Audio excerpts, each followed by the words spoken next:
so much for joining me here today as we get to talk about one of my favorite subjects, comic books.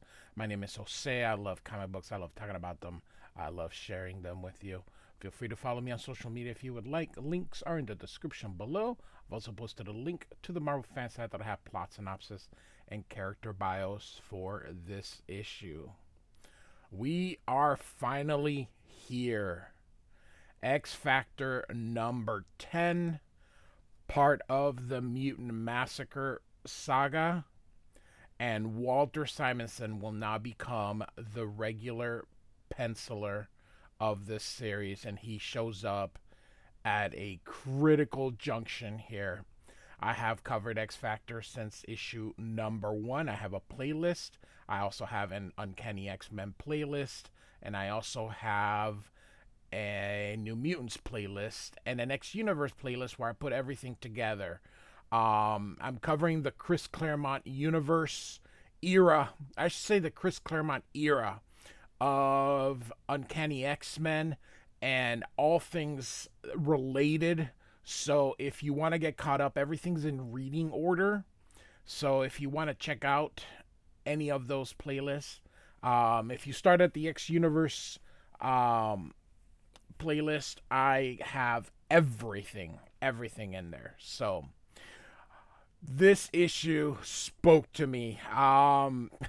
This is one of my favorite issues of all time for no other reason than nostalgia. I'm a huge Walter Simonson mark, and having him on X Factor was a 12-year-old's dream. I loved what he was doing at Thor, and I'm also very nostalgic for these 25th anniversary issues.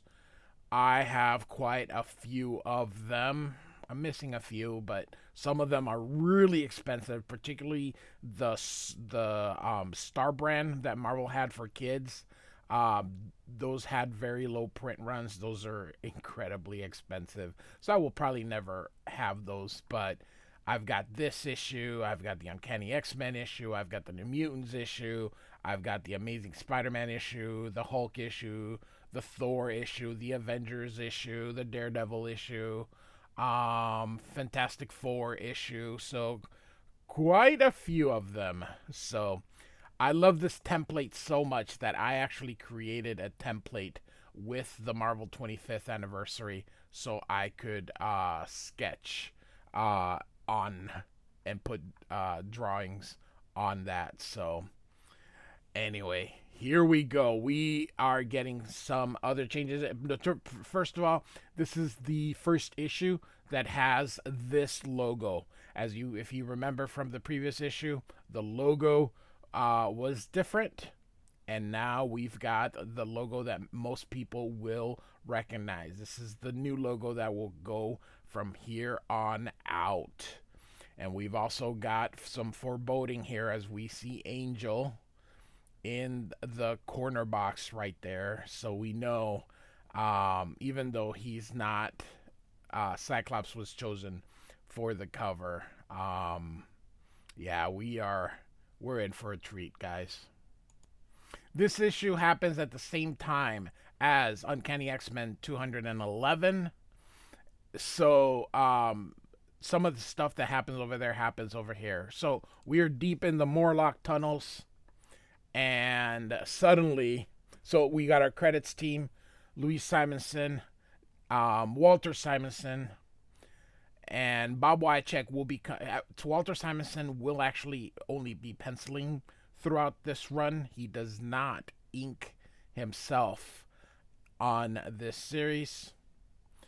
And you can see Bob Harris is going to be the editor. He will eventually become DC's editor-in-chief. Jim Shooter is currently the editor-in-chief. By the way, as of this recording, Jim Shooter passed a week ago. So rest in peace, Jim Shooter. Walter Simonson, one of my favorites. I've also covering his Thor run. I do have a playlist for that as well. And we see here the Marauders. We have Arclight. We have Sabretooth. We have Blockbuster. We have Harpoon here, and we have Scalp Hunter. Also, I have covered Thor 374 and 375, which take place also during this. So, all right, here we go. And you can see that this guy's like, why are you doing this? I see this is just beautifully done. And he says, we're Marauders, babe. We got a philosophy.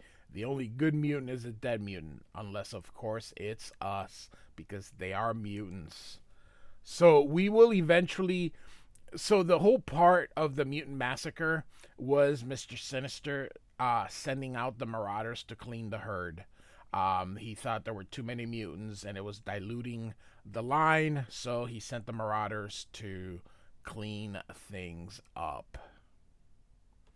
But we don't really get that reveal during the Mutant Massacre here. So you see that from the previous issue, Cyclops, Beast, and Iceman are going to stay to look for Artie.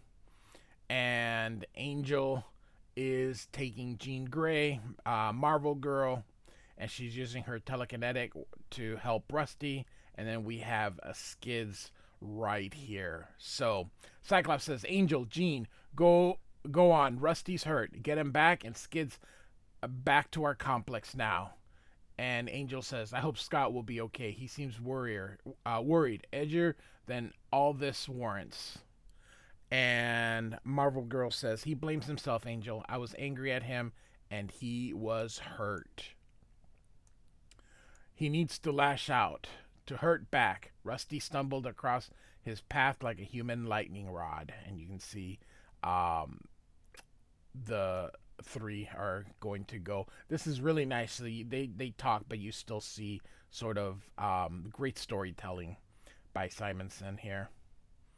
And Angel says, yeah, and Scott let him have it, didn't he? A verbal blast to the gut that sent Rusty scurrying here into greater danger.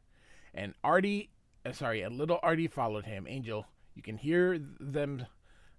Can you hear them screams? Poor little Artie, lost down here. And Skids is like, he's barely breathing.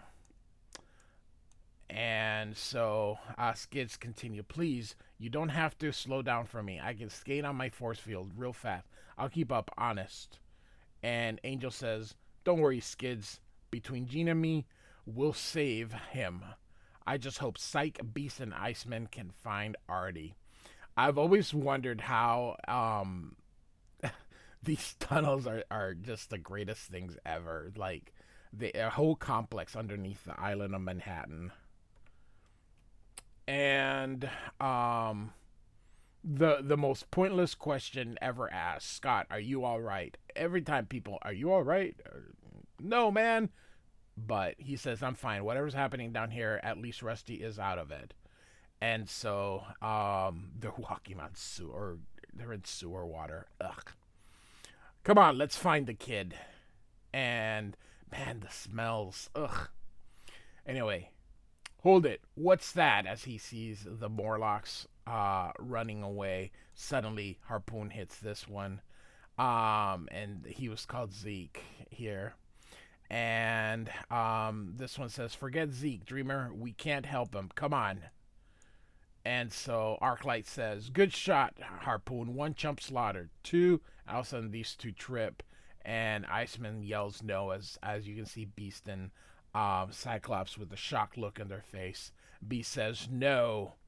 And Harpoon says, you're fast, Beastman, but you're not as fat.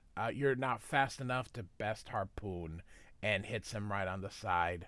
He throws the energy weapon, and Iceman is gonna make a shield, but it barely holds on here.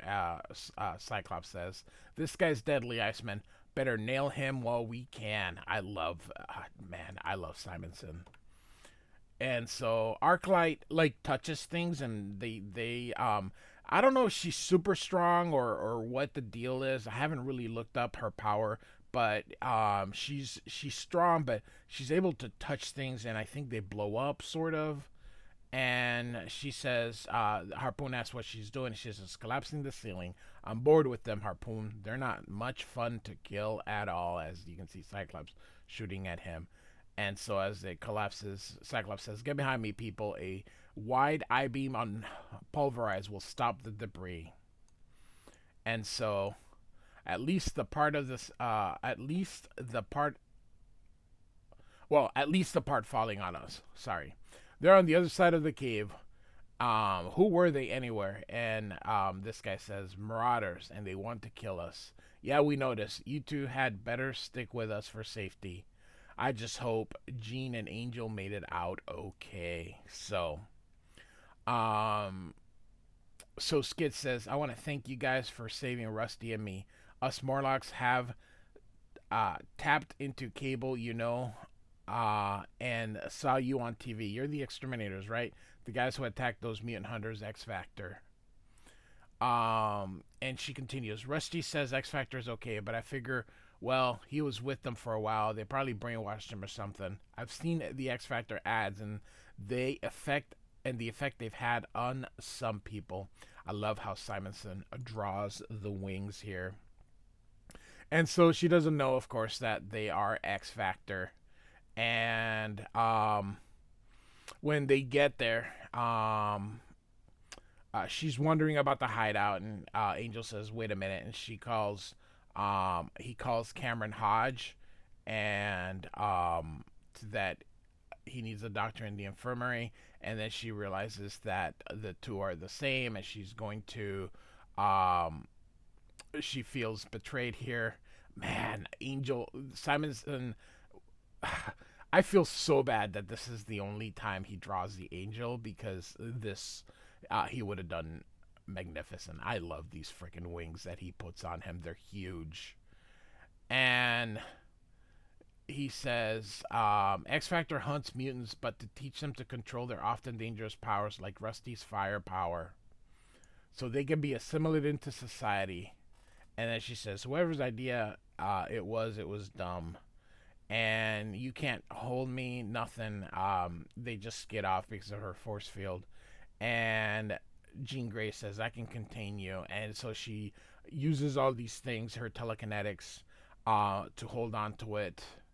And so she says, something terrible is happening down there. We can't let you go, Skids. Stay with Rusty. Protect him from us, if you will, till we learn what's going on. Then, if you still want to, you can leave.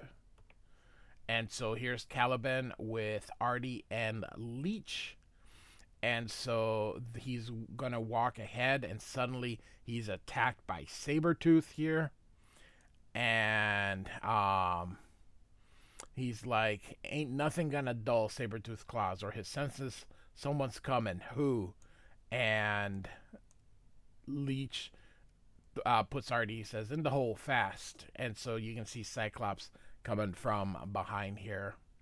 Psych, asks Iceman. He was trying to kill us, Beast. How many others did he kill?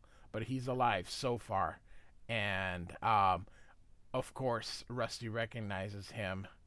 And Leech doesn't want to. He says, stranger's bad.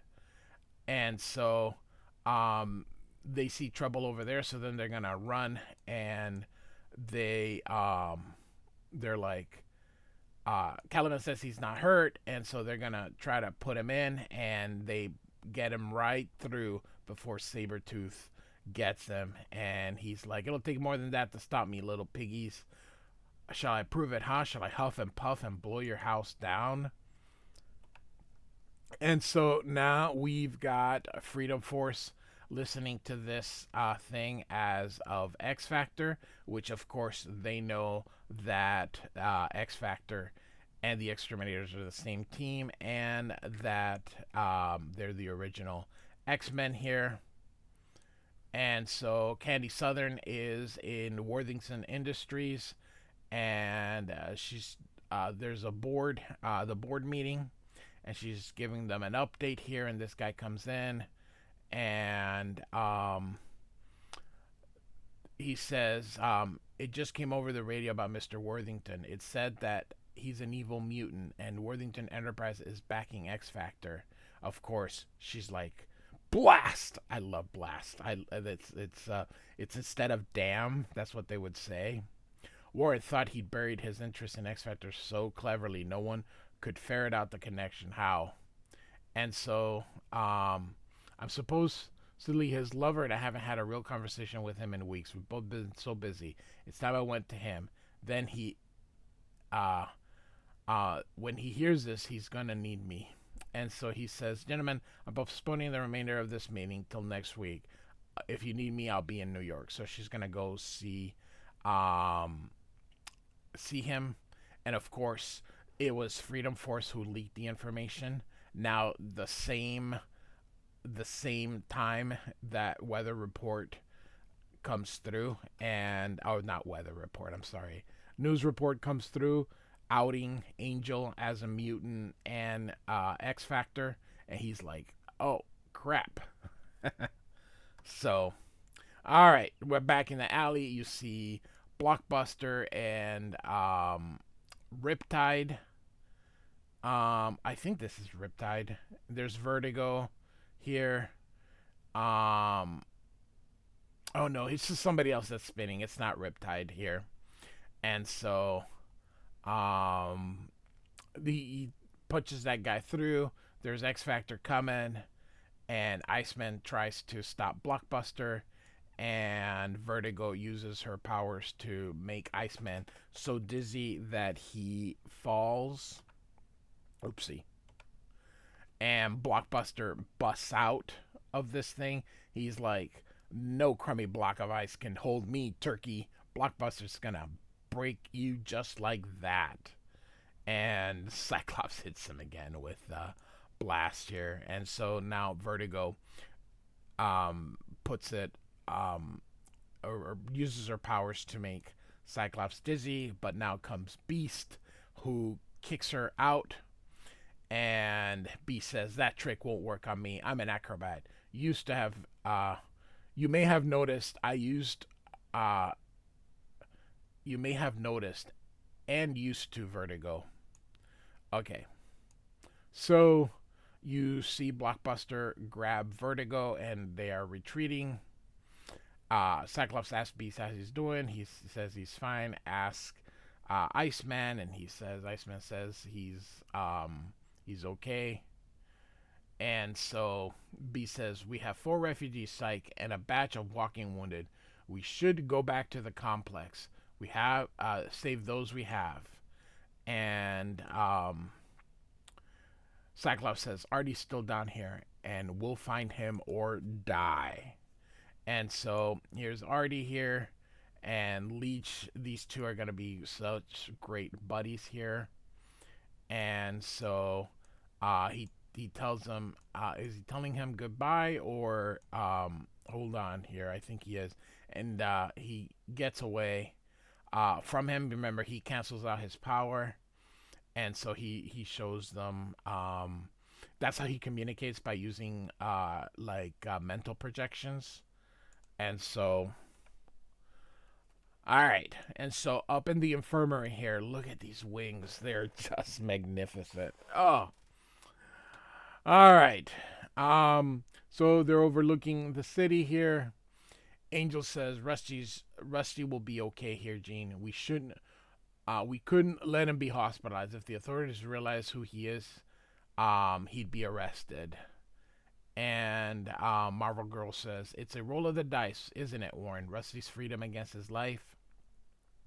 And Angel says, yeah, I hope it works out better than my last wager. And Jean asks, what wager? And Angel says, I gambled that Worthington backing, my backing of X Factor was undetectable, and I lost. I've doomed X Factor. And Marvel Girl says, Warren, you haven't. And he says, face facts, Jean. They'll wonder why a known mutant backed a mutant hunters. In no time, the facts will be out and X Factor destroyed. It'll almost be a relief. So tired of the lie, pretending to be mutant hunters, a villain. Then Scott wasn't married. That you, what a jerk I've been. And He's like, a millionaire playboy airhead who grew wings and soared above his station. What fool's pride made me think I could save mutant kind, he thinks. And so Warren says, Skids was right. The X Factor idea, my idea, stinks. And Gene says, Warren, it wasn't a lie or wrong. We all were chasing after a dream of freedom and security for mutants everywhere. It isn't your fault that it turned into this nightmare. And she's beautiful storytelling here.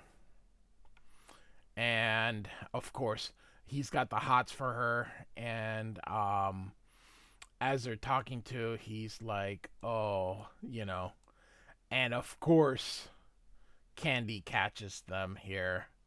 Um, so they're kind of like in a tender moment here.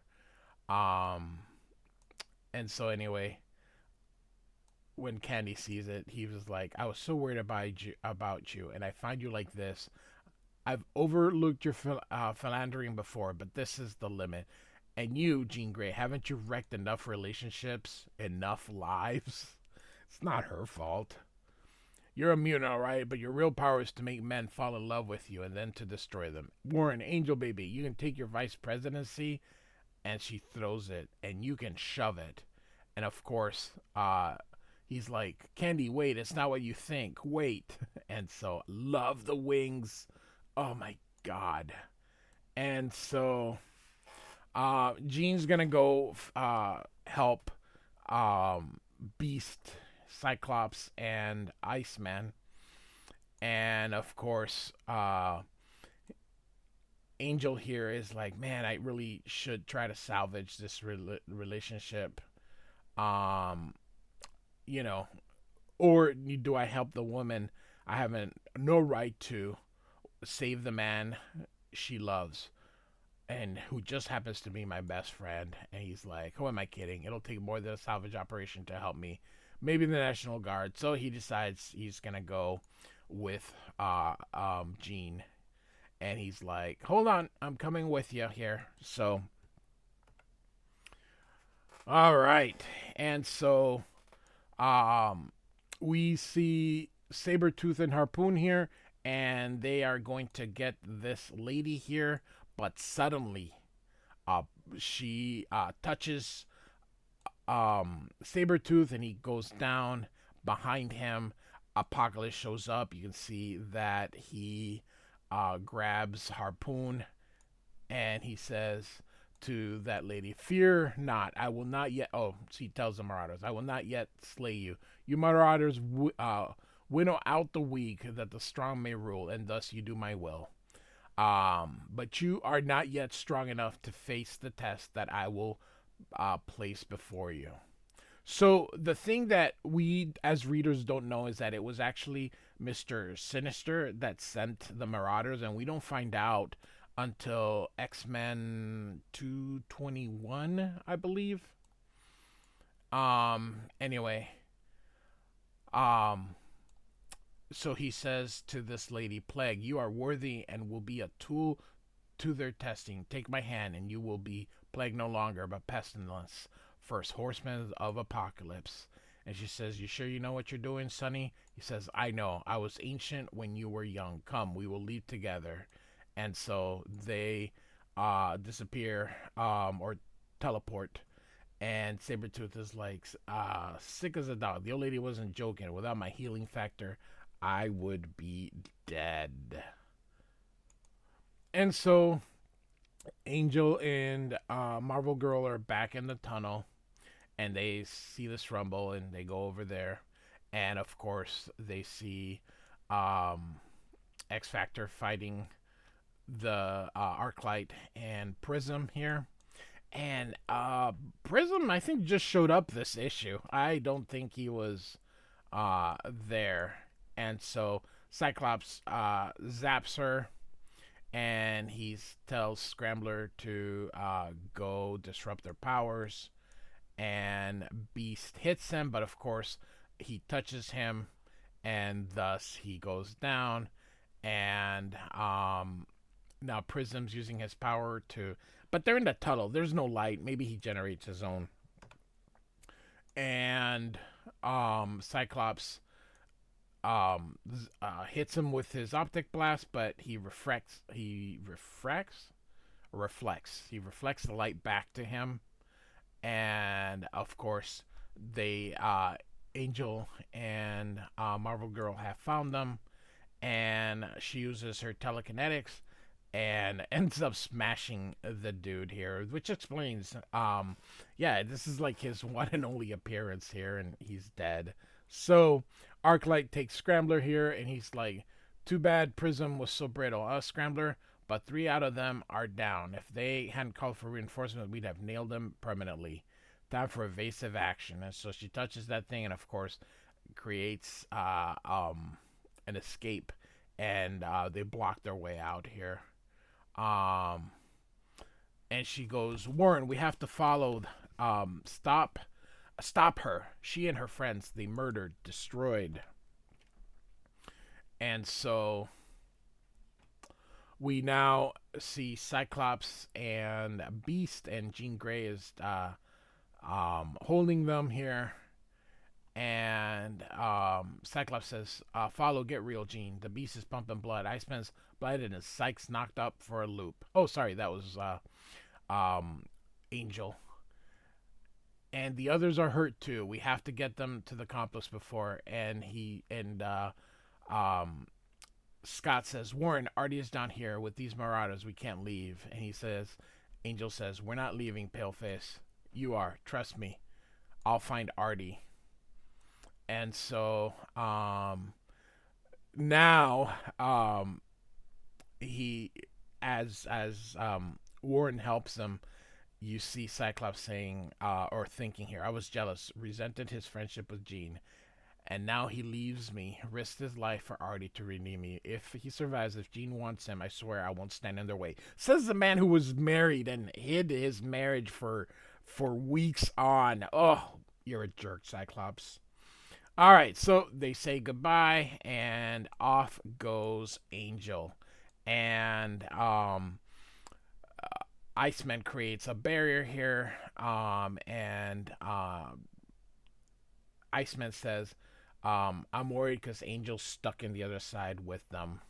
So Angel is calling for Artie. He finds him, and he points and sees Vertigo here. And so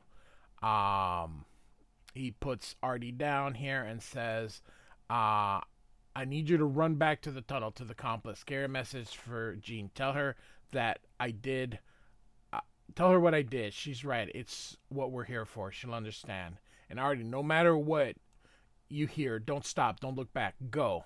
And so now we've got Vertigo and Harpoon and Blockbuster. And we are going to have the battle with Angel. And if you remember the bumper that I had in the beginning, things aren't going to go too good for our poor little Angel.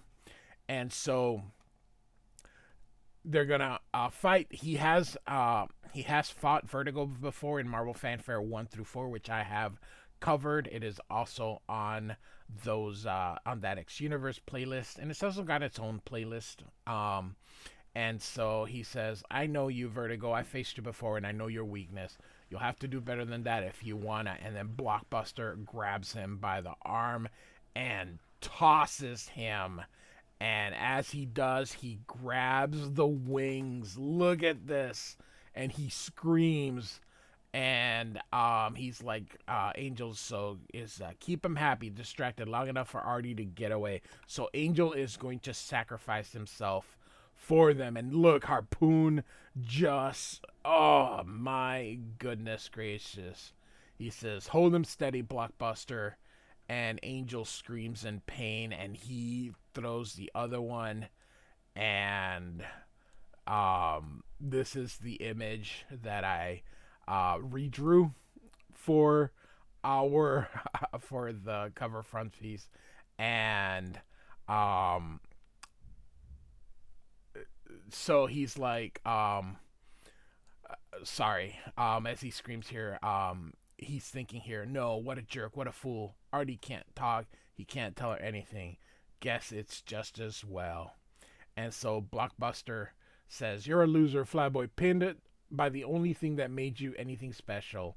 You're a stuffed shirt, a scarecrow strung up to warn off any other losers who try to cross us.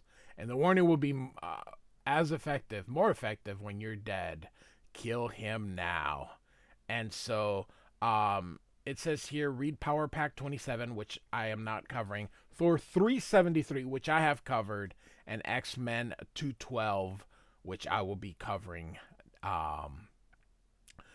So, truth or consequences, things can only get worse. Oh my goodness gracious. This series, and I should say not this series. The series is good, X Factor, but this Mutant Massacre was the very first time anything like this involving so many titles was ever done, and it was absolutely fantastic. And 12-year-old me just loved it. 13-year-old me maybe. No, it's 86, 12. So, goodness gracious, I absolutely have nothing but fond memories of this era. So we see the downfall of Angel. But don't worry, people, because if you guys know, bigger things are going to actually end up happening here. So, all right, X Factor number 10 by Louise Simonson and Walter Simonson, with Bob Wiacek as the inker, and he will be Walter Simonson's inker pretty much almost the entire time. I think he'll have a couple inkers here and there, but for the most part, he's the one that will be working with Walt. Like and subscribe, and I do thank you so much for listening. Goodbye.